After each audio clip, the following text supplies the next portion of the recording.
Created by Anthony Bezos in Australia. The AC Sentinel was the first built Australian tank, initially a response to the war in Europe, later to the war in the Pacific, later to a potential Japanese land invasion. It may seem as a waste, however its creation and production made tank history, though not remembered by many.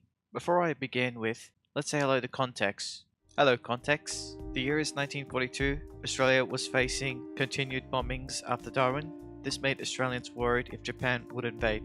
There seems to be a running theme in the propaganda, but they were half right.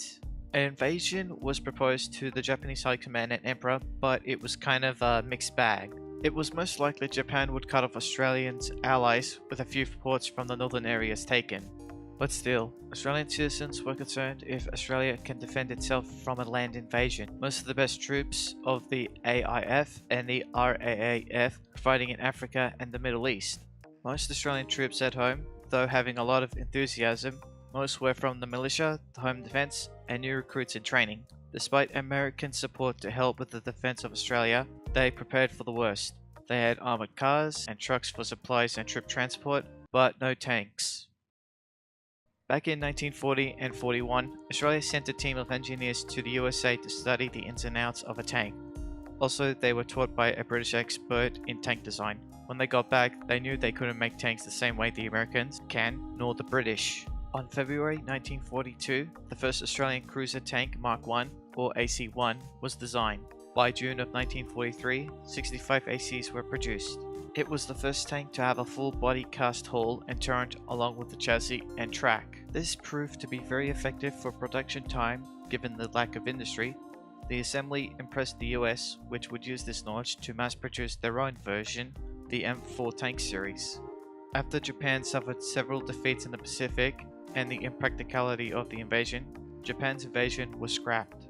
The Royal Australian Armoured Corps, or RAAC, only field tested the tank and was never used in combat. Though kept in reserve, the RAAC used primarily American, British, and a few Italian tanks throughout the war, along with other armoured vehicles. At the end of World War II, most of the AC series were scrapped, but a few tanks are held in museums and maybe one private collector. 3 AC-1s are in the RAAC Tank Museum, and at least one is in the Bovington Tank Museum, though both museums also have other AC models, which leads to the AC's original design is of a similar design to the British cruiser tank, weighing in about 28 tons. Maximum measurements are 6.32 meters in length, 2.77 meters in width, and 2.56 meters in height. The armor's hull is 65 millimeters in the front and 45 millimeters on the side and rear. The 65mm armored turret has a 2-pound gun and 2 Vickers machine guns on the coaxial and hull. And yes, the whole turret is shaped like that. My guess it was done to move the turret a bit as well as protection to the driver. The AC-1 ran on 3 Cadillac V8 engines. Yes, I am not kidding, it had 3 Cadillac engines. Future models would fix that problem with its own engine and a bigger gun, like the AC-4, also known as the AC Thunderbolt. Despite it not being used in combat, it served as a method of producing tanks cheaply and quickly. Fortunately, the production method was adopted by the USA to produce the massively produced M4 tank series, which the arsenal of democracy was giving them away to the Allies due to the Lend-Lease Act. Today, Australia doesn't build strong tanks, they build outstanding crews. This is Riz of Australian History.